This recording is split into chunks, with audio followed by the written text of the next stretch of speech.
I'm Lisa Broom. Prime Minister Frendel Stewart, parliamentarians and members of the public have started to pay their respects to the late Sir Harcourt Lewis. Some of them also took time out to speak to the media about the contribution of the former cabinet minister and credit union pioneer who passed away about 2 weeks ago. Shane Seeley has the story. Several Barbadians took time out of their busy schedule to sign the condolence book at Parliament, paying their respects to Sir Harcourt Lewis. The House was in session, but during the lunch break, parliamentarians, including Prime Minister Frendel Stewart, also followed suit. He spoke about what he remembers most about Sir Harcourt. I've never heard Harcourt Lewis complain about anything anybody else got. I've never heard him claim he should have got what somebody else got. He was always content with what he got.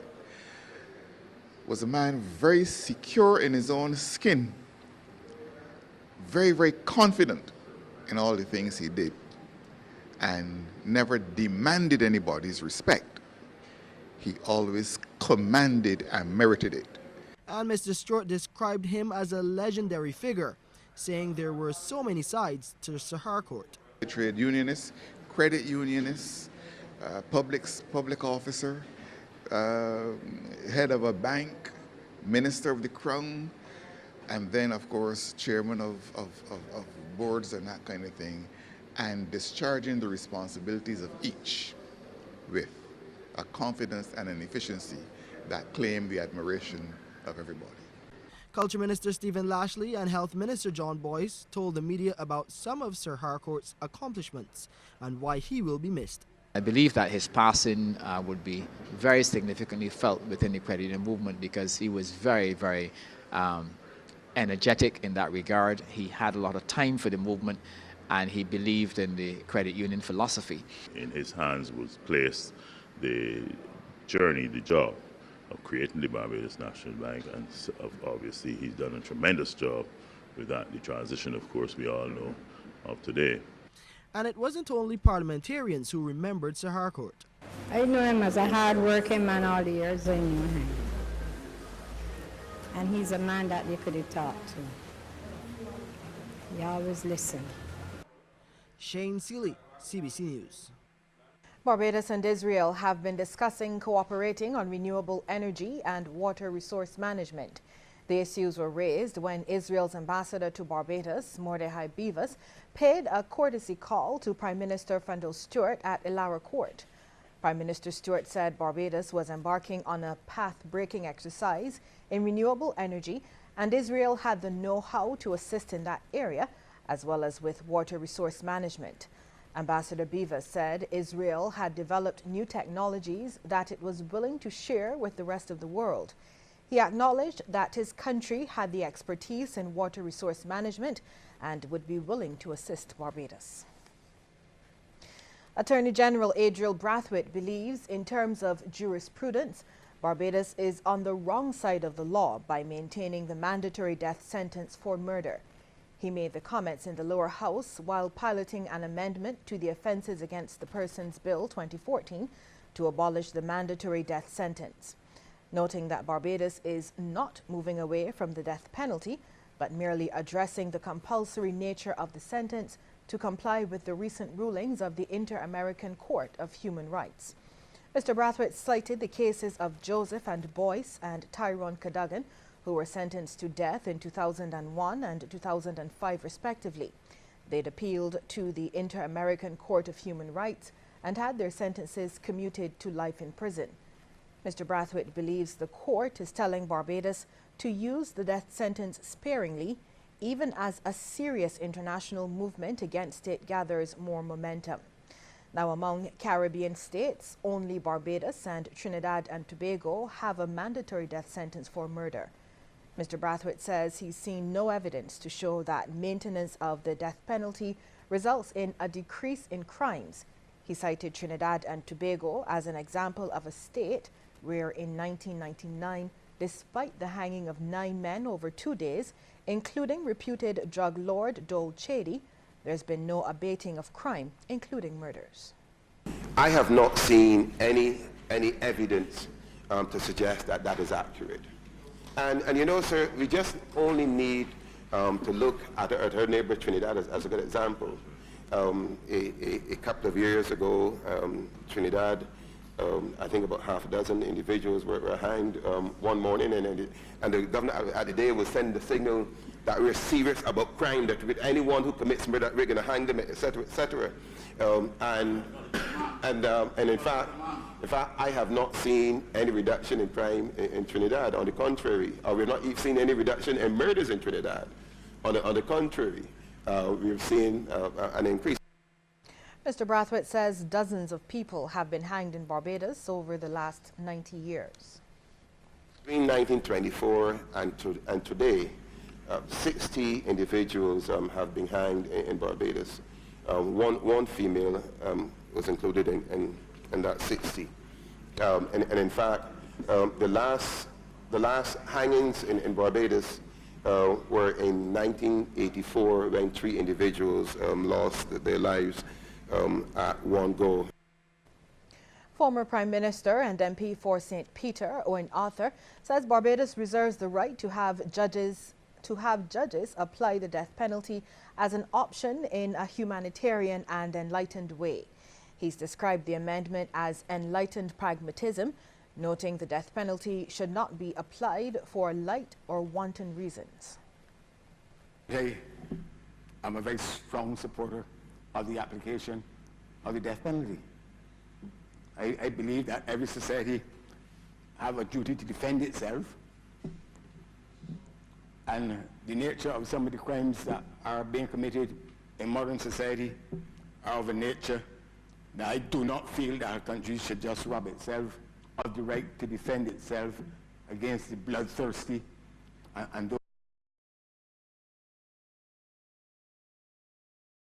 I believe that a society has a right to defend itself against those who were terrorized. And terrorism, for me, has a very broad definition. Mr. Arthur also weighed in on the controversy surrounding Speaker of the House Michael Carrington and an apparent boycott of sittings presided by Mr. Carrington by the opposition Barbados Labour Party. Mr. Arthur told the lower chamber the House of Assembly has rules and he doesn't believe anyone should be punished by not taking part in important business before it. I've never felt, nor would I ever feel, that any person serving in this House in any capacity could or should be punished by not participating in the business of the House or in the business of the country. There are rules governing this House, the laws relating to how Parliament should function, that may be different from the so-called conventions in the civil society, where some of us are judged by reference to public opinion. But once I am in the House, I will be governed by the rule of law. MP for St. Michael West Central, James Paul, has voiced his opposition to the proposed abolition of the mandatory death sentence for murder. Putting a position of conscience, Mr. Paul told the House there are several negative things going on in Barbados that the society must protect itself against. Now you want to say that I'm one that really cannot support this abolition. Because the reason being, I think that we still need to have it on the statute book, and to the extent, and I want to make clear that it will still be on the statute book. There's an option there, but the thing is, and I can agree, that it does not have to be, right, compulsory. And I think that is the point that we are trying to make. It does not have to be compulsory, but I still think it should be there, because look, we must have effective deterrents out there in our society to what is going on. After the break, we'll hear about a daring daylight robbery. But first, we want to get your take on the question. Do you think the abolition of the death penalty will impact crime in Barbados? Text yes or no to short code 8111. We'll have the result for you at the end of the news. You just got into a car accident. Now you have to make a stand. You don't have to spend. Don't worry. Be happy. Your home got flooded out and you've lost it all, and chances to recover start to look very small. Don't worry. Don't worry. be happy. Want to live the worry-free life today?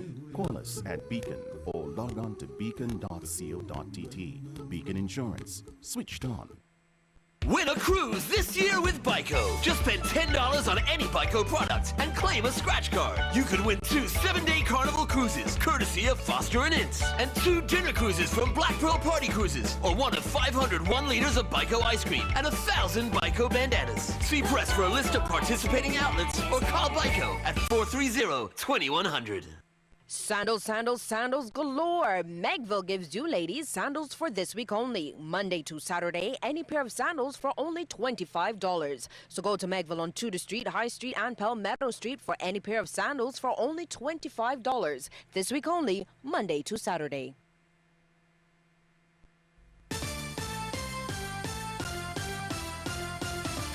The idea of Barbados as manifested in the vision of its Prime Minister, the Right Excellent Errol Walton Barrow, will bring it through its current economic challenges. That assertion from St. Vincent and the Grenadines Prime Minister Dr. Ralph Gonsalves as he delivered the annual Errol Barrow Memorial Lecture at the Errol Barrow Center for Creative Imagination last Friday. Dale Ford was there and filed this report.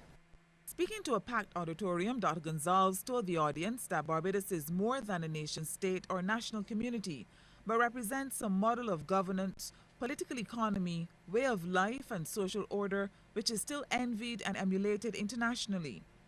He says this country has a uniqueness and specialness known simply as the idea of Barbados, which comes from Barrow's vision and teachings. The idea of Barbados is not to coterminous with a narrow chauvinism, island nationalism, or a jaundiced arrogance, though some within and without Barbados may mistake or confuse these with the uplifting idea itself.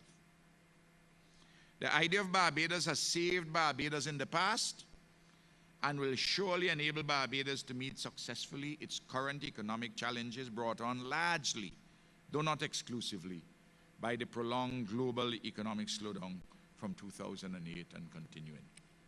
Prime Minister Gonsalves said though he is not a citizen here, he is no stranger to the country, and in February last year he wrote a paper called The Idea of Barbados. I considered it opportune to contribute at the time to the public discourse on the way forward for Barbados and our Caribbean civilization. There has been so much negativism and learned helplessness about our regions and Barbados' travails that I thought that demagoguery and our Caribbean tendency of beating up ourselves were in danger of triumphing in a situation which demanded critical, independent thought. Dr. Gonsalves says, while not casting aspersions on other territories in the region, none has quite achieved Barbados' status, even though they have aspired to. In this comparative sense, Jamaica is a brand, but not an idea. Rastafarianism, Bob Marley, Usain Bolt, and sandals have helped to shape the Jamaican brand, a marketing tool to attract visitors. But it is not a transcendental idea that infuses the body politic and society.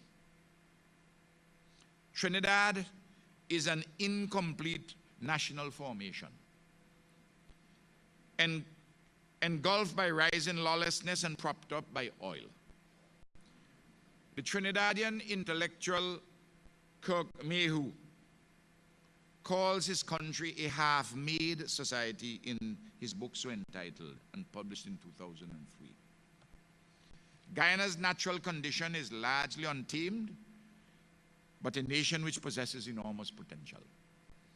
The member states of the OECS in one way or another, consciously or unconsciously, aspire to the Barbados model. Prime Minister Gonsalves suggests that Barrow's philosophy on how to build a nation and the people still applies. No progressive society or civilization has ever been built on leisure, pleasure, or nice time. It has to be constructed on the base of hard and smart productive work. Laziness is an absence of virtue. To be sure, leisure and pleasure are necessary and desirable in life, but it has to be paid for through productive endeavors. After the lecture, the Democratic Labour Party awarded 5 stalwarts: Jasmine Burton, Gloria Hoyt, Overton Franklin, Clyde Chase, and Egbert Maloney. Clayton Coppin was presented with the Mirror Image Award. Dale Ford for CBC News.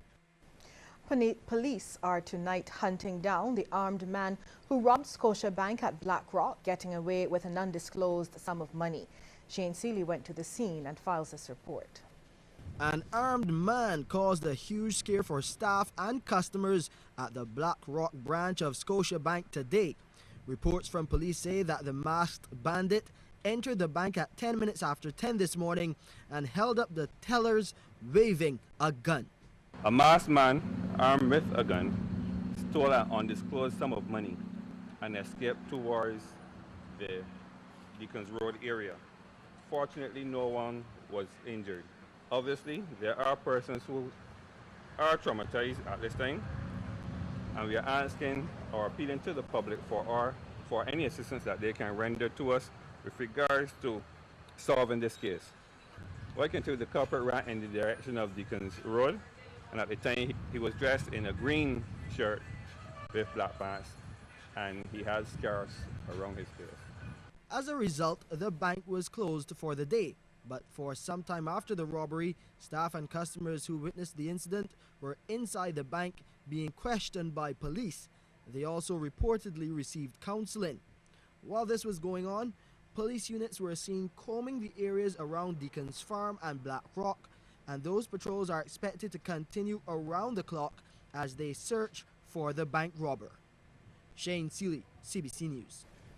Meanwhile, Scotiabank issued a statement this evening on the robbery. Bank officials say they are thankful that no customers or staff members were hurt. They also say they are currently taking steps to look after the well-being of those who were affected. Additionally, Scotia officials say they are cooperating with police investigations into the incident. In the meantime, the branch will reopen tomorrow morning from 10. Several people are being questioned in connection with serious criminal matters, including police officers. The exact number of officers involved has not been revealed. It's believed drugs were involved. Officials remain tight-lipped, saying investigations are at a delicate stage. In other news now, the annual Community Independence celebrations have proven to be just the tool needed to re-inject national pride into Barbadians. That's according to our Culture Minister, who also feels the celebrations have become a mass education tool, teaching people about the various places of importance across the island through the projects carried out by the parish ambassadors. Minister Stephen Lashley's comments came during a function to mark the 20th anniversary of the Community Independence Celebration Secretariat over the weekend. Several community practitioners, including committee chairpersons, ambassadors and others, were recognized for their contribution to the celebrations. Mr. Lashley encouraged the practitioners to continue to celebrate communities and culture. Education concerning our cultural and built heritage was expanded. National campaigns on the myriad of issues, including the environment, chronic non-communicable diseases, to name a few, were enhanced as a result of your committed work. The culture of entrepreneurship was also spread among the youth through the work of the parish ambassadors, activating the livelihood of so many. Still to come, a look at some of the major stories across the region. But first, a reminder